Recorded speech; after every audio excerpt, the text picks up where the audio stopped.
Olá, queridos irmãos, bem-vindos mais uma vez ao nosso canal no YouTube.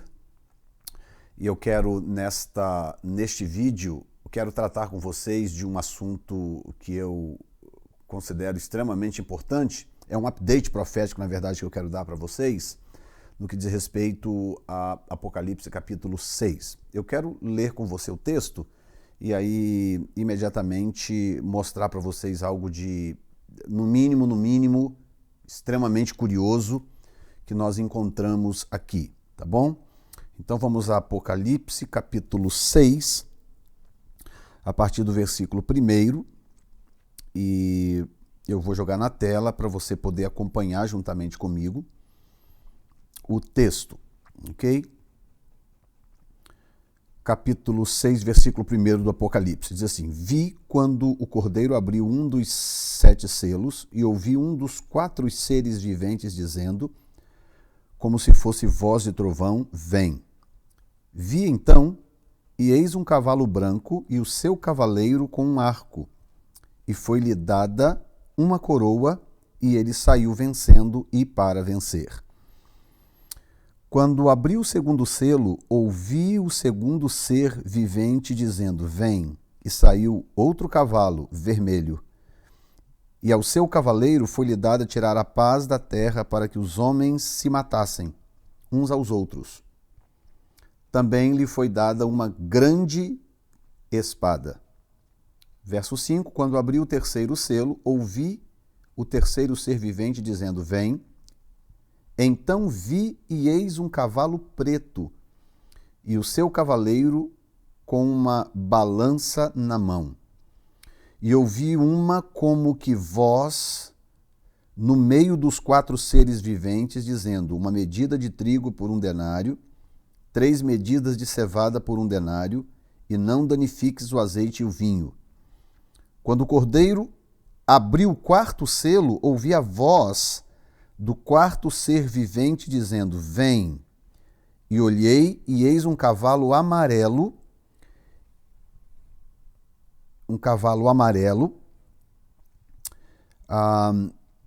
e o seu cavaleiro, sendo este chamado Morte, e o inferno o estava seguindo, e foi-lhes dada autoridade sobre a 4ª parte da terra para matar a espada pela fome, com a mortandade e por meio das feras da terra.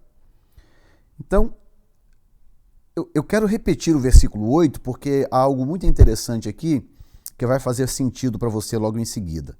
E olhei, e eis um cavalo amarelo, e o seu cavaleiro, sendo este chamado Morte, e o inferno o estava seguindo, e foi-lhes dada autoridade sobre a 4ª parte da terra para matar a espada, pela fome, com a mortandade e por meio das feras da terra.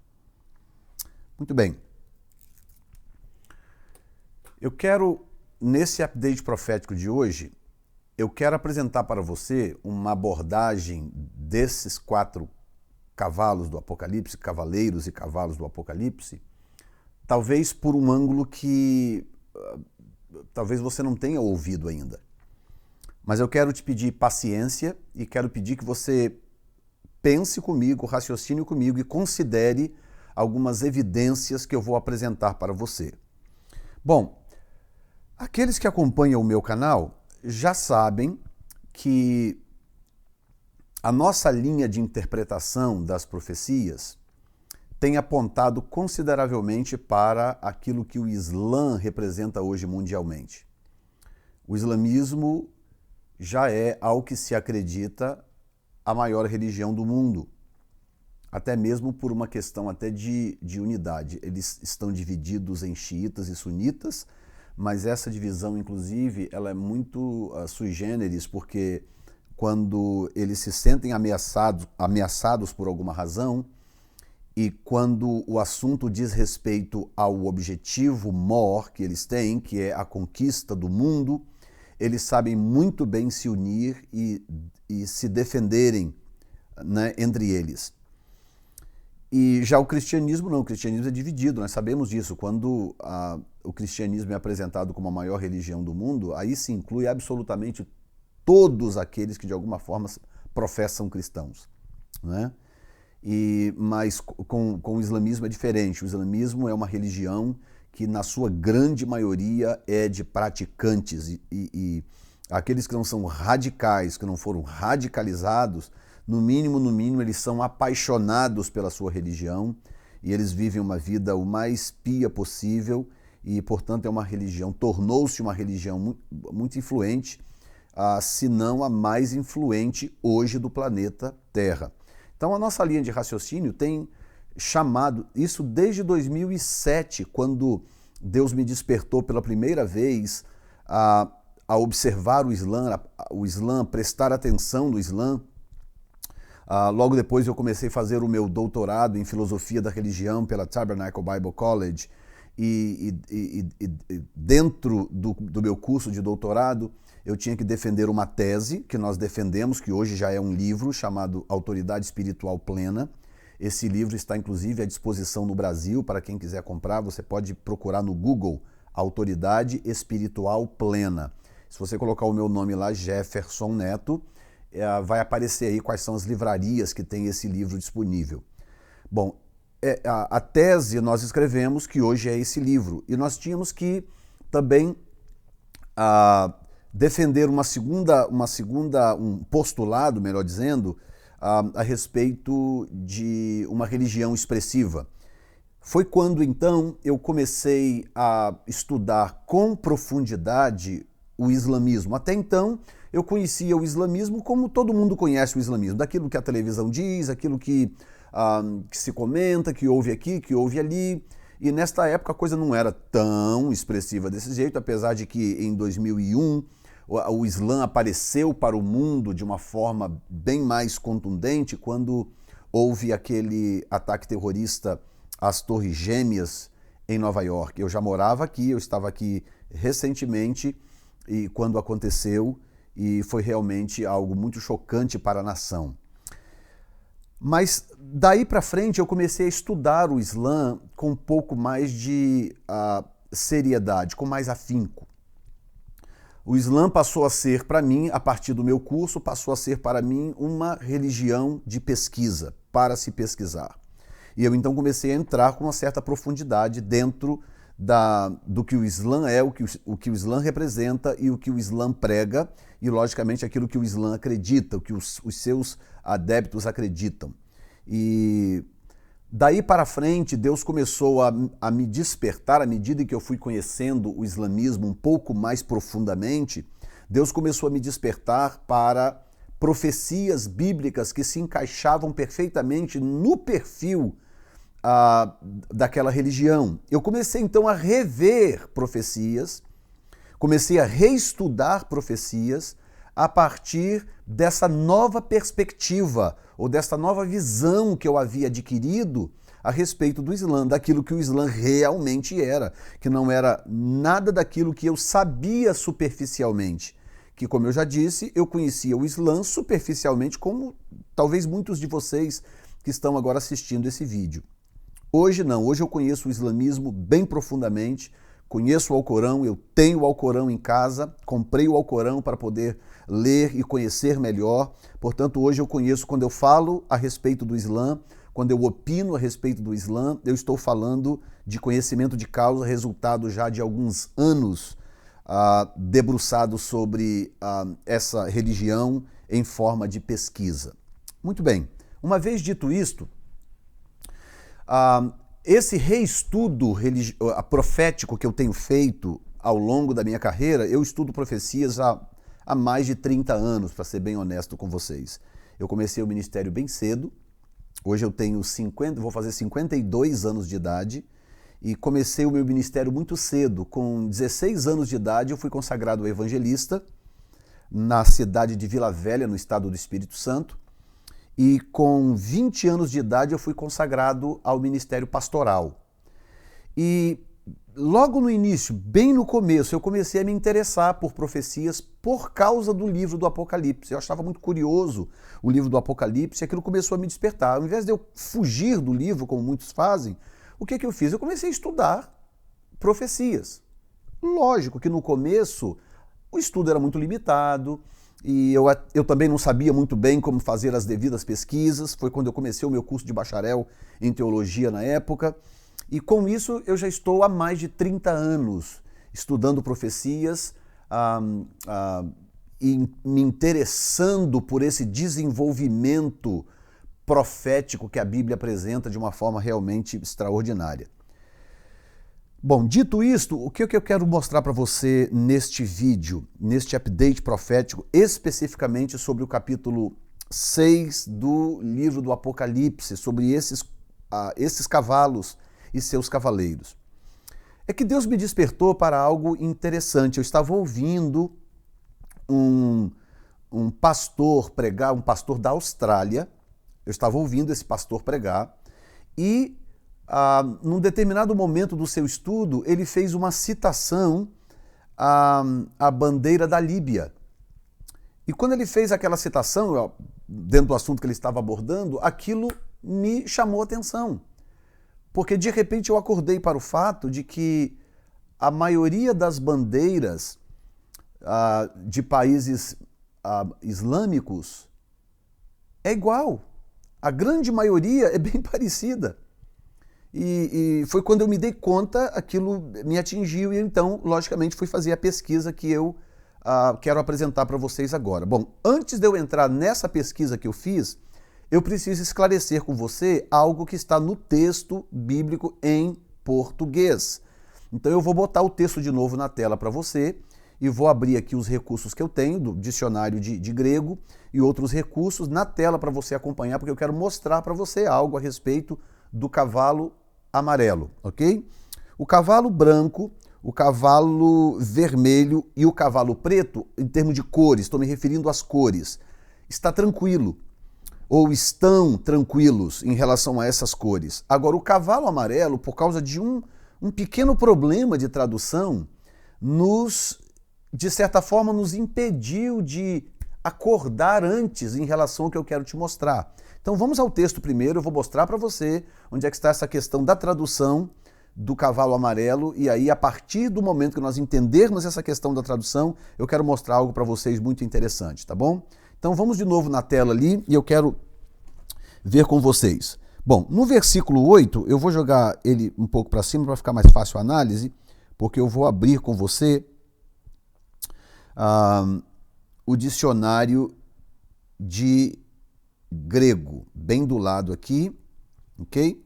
Eu tenho, portanto, o texto em português na sua tela do lado esquerdo, e do lado direito eu tenho o texto em inglês com o dicionário de grego. Então, todas as palavras do lado direito que estão meio apagadinhas, elas têm um link que levam para a palavra original que João usou quando ele escreveu o livro do Apocalipse. Ok? Muito bem. Então, vou voltar um pouquinho, tá? No versículo 1 para você entender. Versículo 2, você vai ver aqui, vi então, e eis que um cavalo branco. Então, se eu pegar no verso 2 do lado direito, que diz, and I looked and behold a white horse. Se eu clicar aqui na palavra white, abre essa telinha e aparece a palavra lukos, no grego, tá?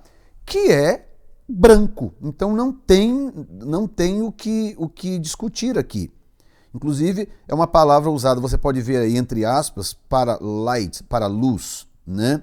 Então, lukos significa no grego branco. Então você vai ver aqui, embaixo aí, light, luz, bright, né? Claro, brilliant, brilhante, por aí vai. Então tudo a ver com realmente o branco, ok? Bom, no versículo 3, você vai ver aqui, quando abriu o segundo selo, ouvi o segundo ser dizendo, vem, e saiu outro cavalo vermelho. Então, no verso 4 aparece cavalo vermelho, que do lado direito, no versículo 4, aparece aqui red. Eu clico na palavra red, abre a palavra grega, tá vendo aqui, que é pyros. A palavra grega pyros para vermelho, e é exatamente isso. Porque você vê aqui, ó, flame colored, que é a chama a colorida, que é a cor do fogo, não é? E do lado direito vermelho. Então, pyros é vermelho em grego, ok?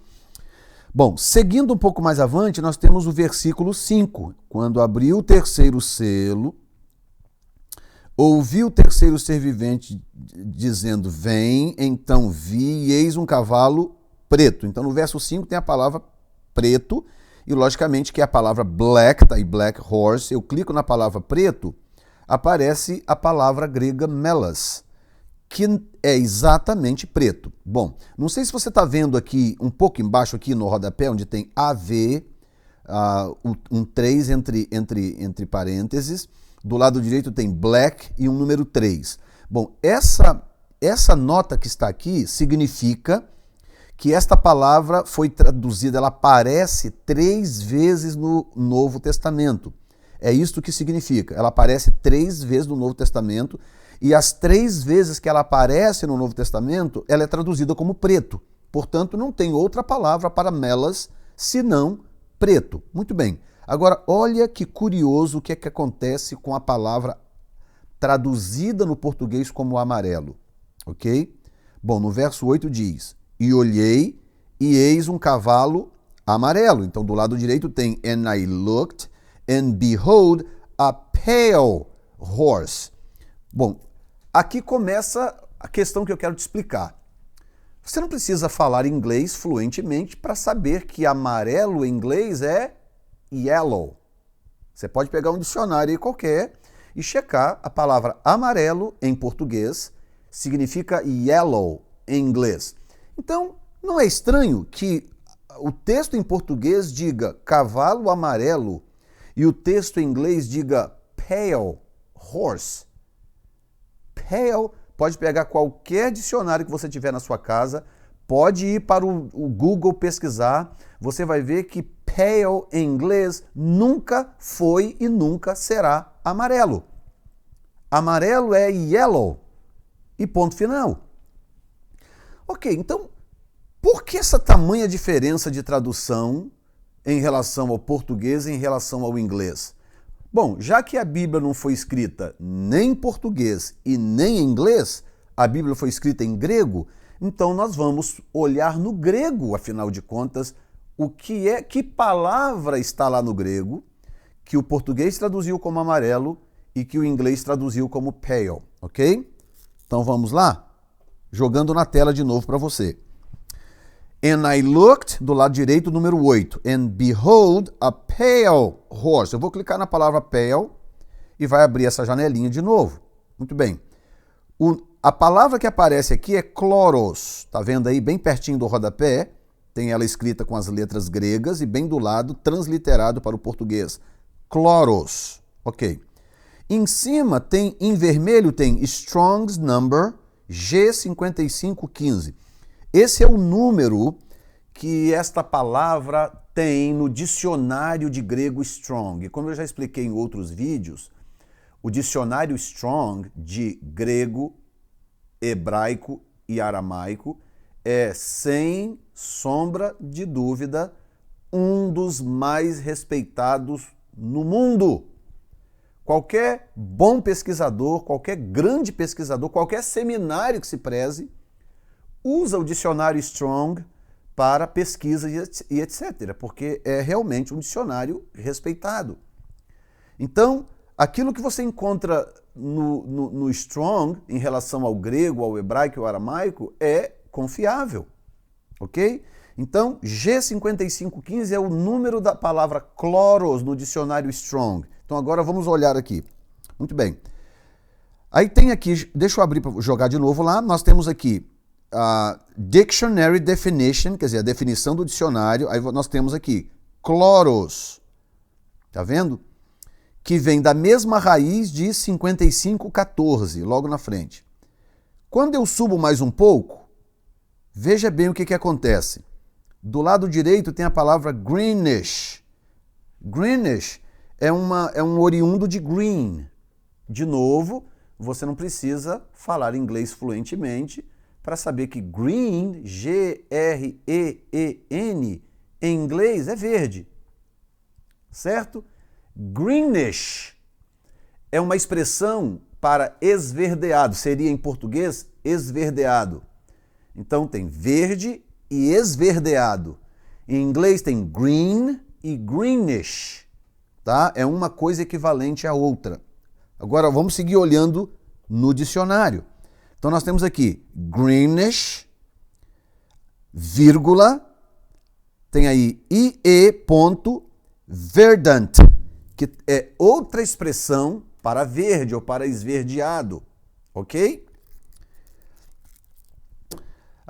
Nós temos aqui dun-colored, traço, aí vem green, olha aqui, não sei se não tem como abrir, mas eu acho que dá para você ver claramente na tela, no fim aí, debaixo do 5514. Green, vírgula, pale. Ok, então veja bem aqui, antes de eu voltar lá para te mostrar algo. A razão do porquê o inglês traduz pale horse ao invés de yellow horse é porque pale é um tom de verde.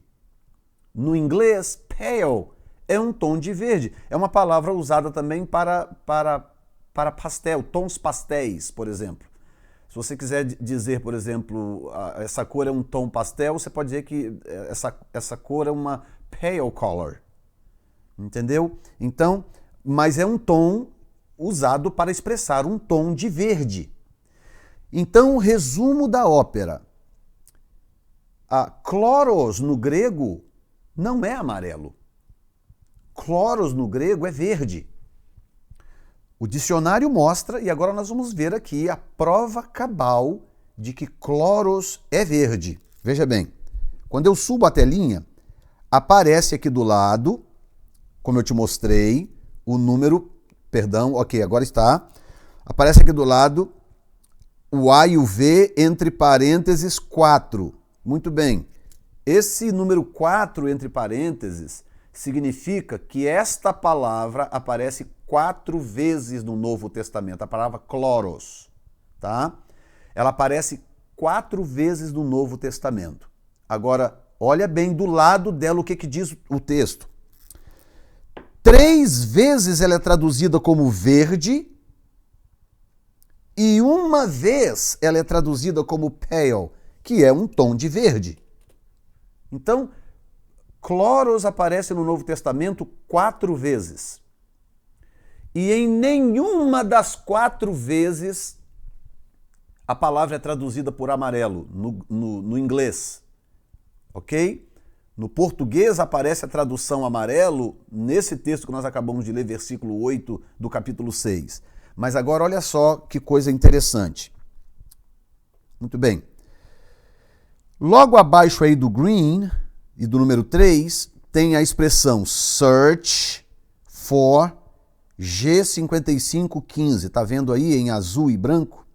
Muito bem, eu vou clicar aqui, porque o que vai acontecer é que ao clicar aqui, o dicionário vai me dar todos os versículos do Novo Testamento onde aparece a palavra chloros, ok? Então vou clicar agora e ver o que acontece. Deixa eu voltar aqui. Uma coisa aconteceu. Ok, alguma coisa aconteceu. Deixa eu olhar aqui. Ok, voltando agora. Ok. Deixa eu tentar de novo, tá? Porque falha mesmo às vezes. Isso aqui é digital, né? Então, 8, pale. Vamos lá. Search for. Por alguma razão não está indo. Vou tentar de novo. Um pouquinho de paciência aí, tá bom? A coisa quando é ao vivo é assim mesmo. Pale.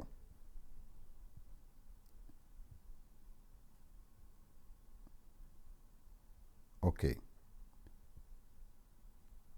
Não está indo por alguma razão que eu não sei. G5515. Deixa eu tentar entrar aqui para ficar mais fácil. G5515 para ver se de repente funciona. Bom, por alguma razão não está indo.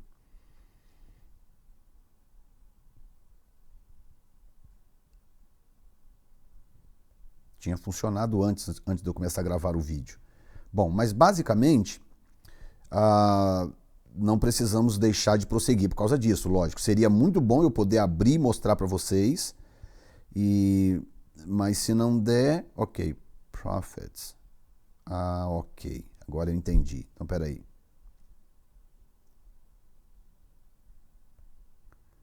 Ok, eu entendi agora o que está acontecendo. Espera um pouquinho.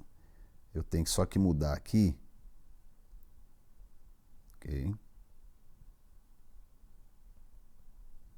Deixa eu ver agora se vai. Ok, agora sim.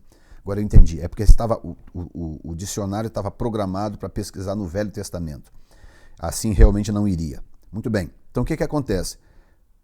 4 lugares na Bíblia onde a palavra cloros aparece. A primeira delas é no livro de Marcos, capítulo 6, versículo 39, ok? Então nós vamos dar uma olhada lá agora. Marcos 6, 39, depois Apocalipse 6, 8, que é o texto que nós estamos lendo, que em português aparece como amarelo, depois Apocalipse 8, 7 e por fim Apocalipse 9, 4, ok? Esses 4 lugares a palavra cloros aparece no Novo Testamento. Ok? Então nós vamos ver agora aonde é que está esse texto, ok? Então, 39, Marcos 6, 39, eu vou com você para lá. Marcos, tudo ao vivo aqui para você ver que não tem erro. 6, 39. Muito bem, olha bem. Versículo 39. Então Jesus lhes ordenou que todos se assentassem em grupos sobre a relva verde. Muito bem, bem do lado aqui direito está em 39, o mesmo texto do Strong, tá bom? Você está vendo aqui, then he commanded them all to sit down in groups on the green grass. Vou clicar em green. Muito bem, o que vai aparecer? Cloros. Tá vendo aqui? Cloros, a mesma palavra.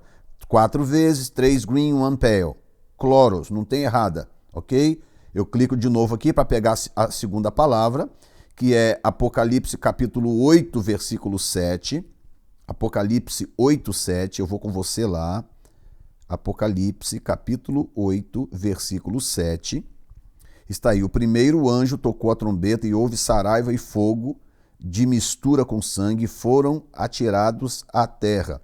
Foi então queimada a terça parte da terra, das árvores e também toda erva verde. Muito bem, eu vou do lado aqui, onde está green, clico, qual é a palavra que vai aparecer no grego? Cloros. Ou seja, cloros é verde, tá? Vou pegar agora a outra palavra, que é o outro texto, que é Apocalipse capítulo 9, versículo 4. Tá vendo embaixo aqui? 9, 4, ok? Então 9, 4, eu vou puxar para frente, capítulo 9, versículo 4 embaixo aqui. Foi-lhes dito que não causassem dano à erva da terra, nem qualquer coisa verde. A palavra verde de novo, versículo 4, eu clico nela, green, abre de novo a tela. Qual é a palavra? Cloros. Muito bem. Então aqui vai a minha pergunta. Se cloros é verde, por que os tradutores da Bíblia, por que João Ferreira de Almeida, melhor dizendo, né? Por que João Ferreira de Almeida traduziu cloros por amarelo? Essa é a minha pergunta. Parece que não é nada, uma confusãozinha de cores. Não, isso aqui é importante e é sério. Porque esse mal-entendido, esse pequeno mal-entendido de uma cor traduzida da forma imprópria, o que acontece? Nos impede de entender determinadas coisas. Algumas pessoas alegam, nas minhas pesquisas, algumas pessoas alegam que a razão do porquê algumas Bíblias, me parece que tem uma Bíblia em espanhol também, que traduz como amarillo, né? Caballo amarillo, que seria o cavalo amarelo. Então, mas a razão, algumas pessoas explicam, é porque esse tipo de verde, isso é alguns experts, espertos, né? Teólogos que explicam desta forma, que a palavra cloros, inclusive de onde vem a nossa palavra cloro.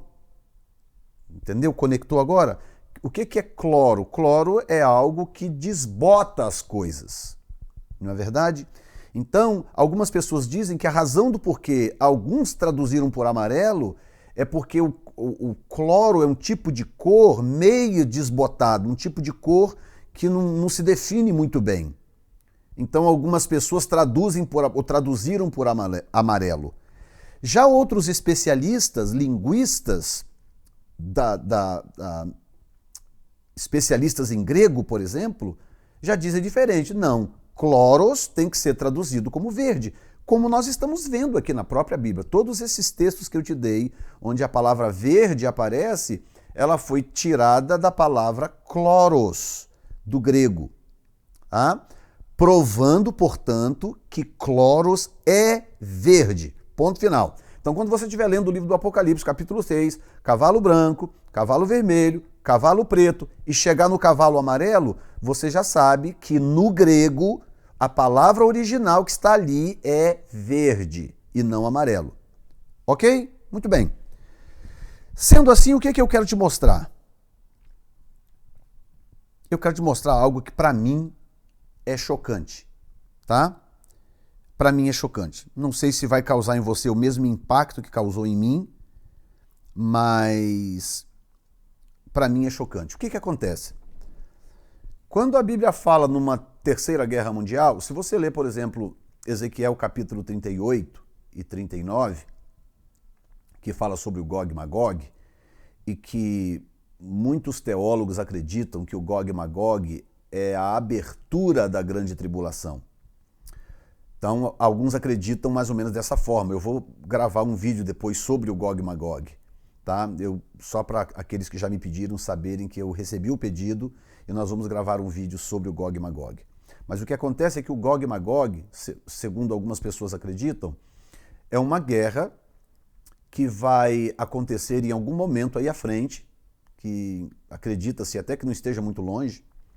E nesta guerra, esse Gog, não é, da terra de Magog, que vai conseguir congregar países islâmicos, todos os países, todos os nomes citados no Gog e Magog hoje são islâmicos.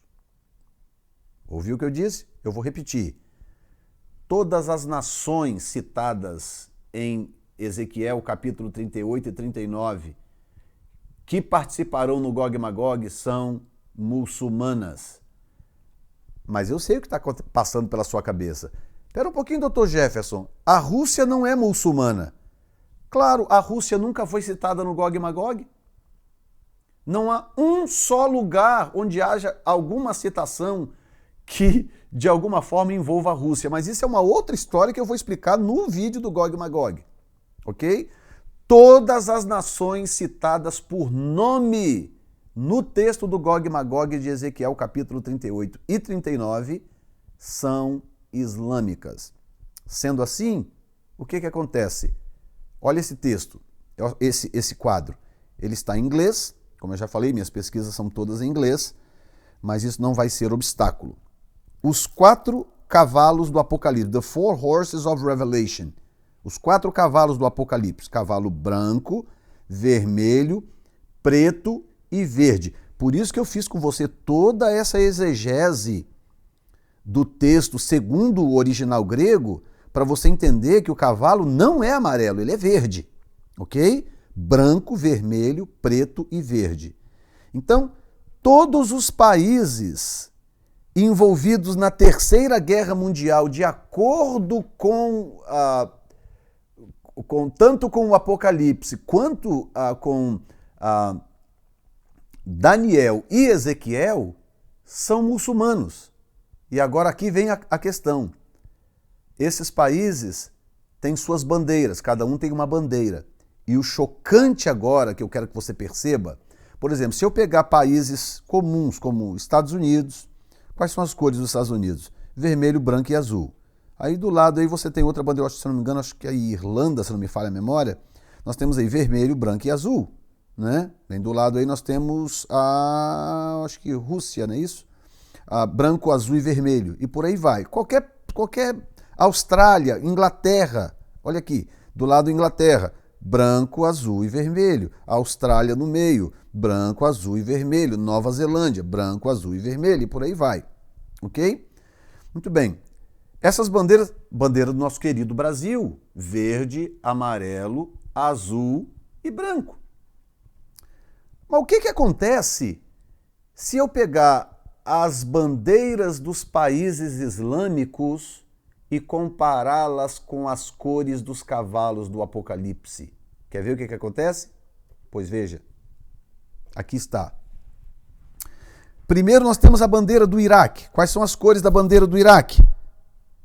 Branco, vermelho, preto e verde.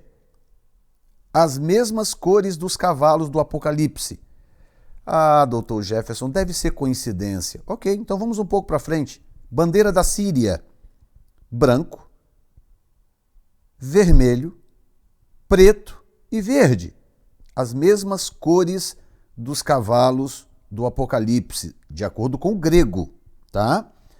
Não deve ser coincidência, doutor Jefferson. Ok, então vamos para frente. Afeganistão. Branco, vermelho, preto e verde. Eu acho que já está demais agora para ser coincidência, não é verdade? Eu acho que já está saindo um pouco do campo da coincidência. O que você acha? Eu acho que sim. Vamos mais um? Vamos lá. Líbia. Branco, vermelho, preto e verde. O interessante é que essas... sim, mais uma, olha aqui. Olha essa. Os Emirados Árabes. Emirados Árabes. Branco, vermelho, preto e verde. Gente, isso não pode ser coincidência. Vamos mais um? Sudão. Branco, vermelho, preto e verde. Mais um, vamos lá. Bandeira da Palestina. Tá vendo aí essa guerra toda de Israel, esse conflito todo de Israel para sobreviver, com os palestinos lançando mísseis todos os dias praticamente, quando há conflito sobre a terra de Israel, não é verdade? Pois bem, olha a bandeira da Palestina. Branco, vermelho, verde, branco, vermelho, preto e verde. Olha a bandeira da Jordânia, que inclusive é igual à da Palestina, com uma diferença de uma estrelinha que tem no vermelho, tá vendo aí? Palestina, Jordânia, branco, vermelho, preto e verde. Gente, não tem como isso ser mais coincidência, não tem como.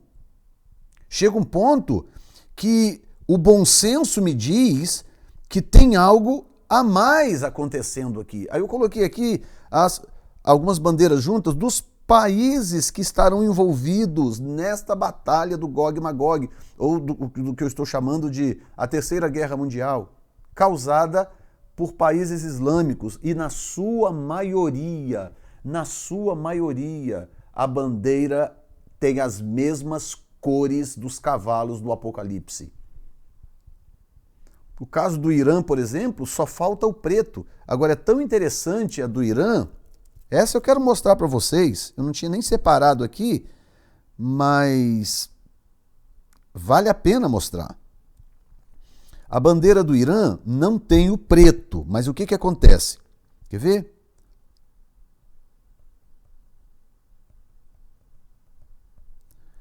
Eles fazem alguns arranjos na bandeira, tá? A bandeira do Irã é essa que eu vou colocar na tela para você aqui, ó. Essa é a bandeira do Irã, tá? Branco, vermelho e verde, tá? Então, falta só o preto para ela ser praticamente que igual às outras bandeiras islâmicas. Mas aqui vem duas coisas que você precisa saber, duas informações que você precisa saber. Primeiro, o Irã não é árabe. A maioria dessas nações que eu citei para você, elas são de alguma forma árabe ou receberam uma forte influência árabe, tá? Por exemplo, estados como Afeganistão, Paquistão, Uzbequistão, Cazaquistão, esses estados, por exemplo, eles são, na sua maioria, da raça chamada turca, ou são, como é que eu diria, eles são descendentes dos povos turcos. E quando eu digo turco, eu não estou falando só da Turquia, né? Os povos turcos, lá atrás, no final na decadência do Império Romano, quando as tribos turcas surgiram, e então formaram o primeiro império islâmico, que é o Império Otomano, quando eles elegeram Osman I como primeiro imperador do Império Unificado Otomano, que não era outra coisa senão a união dessas tribos turcas. E dessas tribos turcas saíram nações que nós conhecemos hoje, como a Turquia, por exemplo, como o Afeganistão, o Paquistão, o Cazaquistão, o Uzbequistão e etc. Você pode ver que eles são muito parecidos, inclusive, com os indianos, né? Os paquistaneses, por exemplo, muito parecido com os indianos. Muito difícil distinguir quem é indiano, quem é paquistanês. É uma raça, eles têm origens muito semelhantes, tá? Muito bem, então voltando agora para a bandeira do Irã. O que acontece? A bandeira do Irã é isso que você está vendo aí. É uma bandeira, ela tem, by the way, o verde, que é a cor em disputa lá no Apocalipse. O verde significa, sabe o quê? Islamismo. O branco significa paz. O vermelho significa tenacidade ou coragem, é o que o vermelho significa nessas bandeiras. E imagine só, o verde é o símbolo do Islã.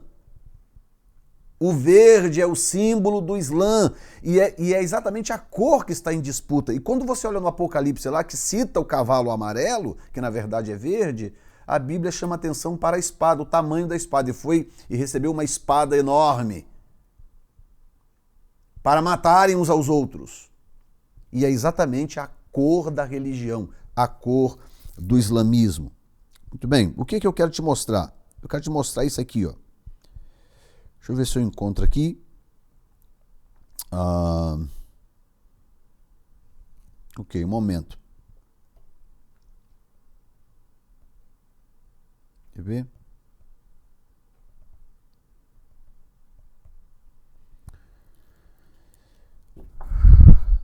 Ok, aqui está. Ok, vou jogar para você de novo lá. Já está. Ok. Muito bem. O que acontece? Observe, por exemplo, as artes islâmicas. É bom deixar claro. Na maioria dos sites islâmicos, qualquer arte a maioria das artes feitas com a bandeira do Irã, o que acontece? Eles adicionam o preto. Olha aqui. Essa, por exemplo. Branco, vermelho, preto e verde. Não, o preto não é parte da bandeira, mas quando eles fazem uma arte qualquer para...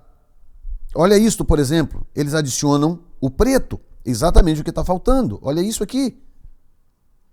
Olha isso aqui. É a bandeira do Irã com o preto adicionado. É como se o preto estivesse oculto, estivesse escondido. Olha isso aqui.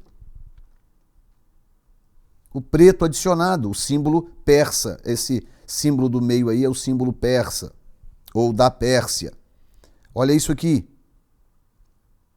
É a bandeira do Irã, que originalmente é branco, vermelho e verde, mas eles adicionam o preto quando se trabalha uma arte qualquer. Olha isso aqui, por exemplo. E eu poderia sair mostrando para vocês aqui por horas e horas e horas. Aqui, um bom exemplo, olha esse aqui. Uma moça iraniana com a roupa da bandeira, né? Branco, vermelho e verde, mas com a parte preta, porque eles sempre adicionam o preto. Será que tem alguma coisa acontecendo ou eu estou vendo coisa, tem caraminhola na minha cabeça? Aí você pega tudo isso que eu estou dizendo e você percebe que o Islã não apenas é um fortíssimo candidato para o cumprimento dessas profecias, como ele é um fortíssimo candidato para desencadear esses cavalos do Apocalipse. Entendeu? Porque cavalo não precisa nem dizer. O que um cavalo representa? Se você tiver que dar um significado para um cavalo. O que um cavalo representa? Na Bíblia Sagrada, sabe o que cavalo representa? Cavalo representa a força, robustez e vigor sem a ajuda de Deus. Tá? Tanto que muitas vezes quando Deus queria falar sobre juízo, Deus falava sobre os cavalos. Deus falava sobre os cavalos. Porque a força do cavalo tem esse tipo de representação. Além do mais, fala de quê? Fala de guerra, fala de exército. Montaria, fala de poder armamentista para o povo daquela época. Está me entendendo? E aí quando você soma isso ao que está acontecendo, por exemplo, na Europa, a Europa está de joelhos. Essa Europa que muitos querem fazer o mundo crer que vai dominar o mundo, a Europa vai dominar o mundo como anticristo europeu, ora, só se for outra Europa, porque a Europa que eu estou vendo hoje está prostrada de joelhos diante do Islã. Olha o que eles fizeram na Bélgica agora, gente. Já tinham feito na França. A França agora já não tem mais sossego. Eu estive na França por 2 vezes, há 15 anos atrás. 2 vezes. Você andava pelas ruas de Paris com prazer, com alegria. Ia nos pontos turísticos, tirava foto. Eu dirigi de Amsterdã, na Holanda, até Paris de carro com 4 pastores. Passeando, tranquilo, a liberdade total, absoluta, isso há 15, 16 anos atrás. Olha para a Europa hoje, gente. Olha para a Europa. Eventos sociais, aglomeração de pessoas em países como a Bélgica, França, cancelados por medo de ataque terrorista. Parece para você que essa Europa de hoje vai governar alguma coisa?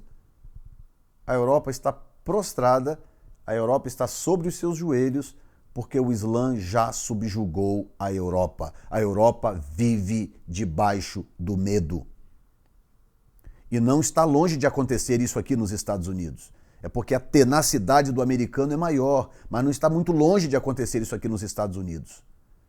Eu estava aqui quando as torres caíram em Nova York, quando houve aquele ataque terrorista, a nação ficou prostrada.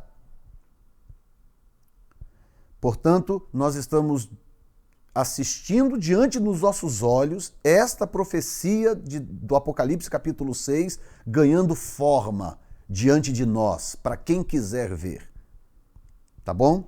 E eu queria então trazer isto para você, esta informação, e logicamente que não tem por que eu guardar isso sozinho comigo, e no meu coração eu sinto que isso aqui está correto, que é uma interpretação respeitosa e decente com a palavra de Deus, e eu deixo que você faça as suas próprias pesquisas, tá bom? Checa aí, faz os seus estudos também, eu acho isso importante, tá bom? Porque eu quero que você cresça no conhecimento do Senhor, no conhecimento da palavra de Deus, e que você possa usar essas informações para o seu próprio avanço, para o seu próprio crescimento.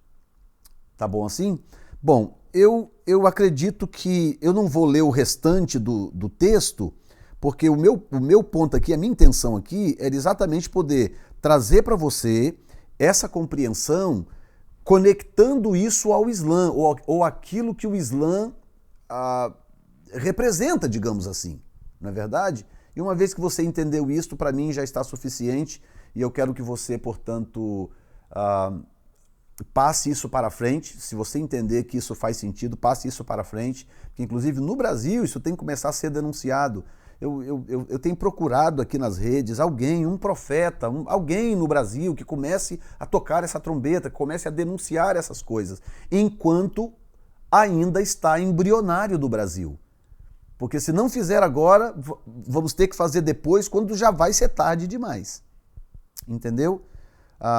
O que eu estou pregando aqui não é discriminação a um povo, não é discriminação a uma religião, mas é o ensino da profecia bíblica, doe a quem doer. O meu compromisso é ensinar a profecia bíblica, para onde quer que ela esteja apontando.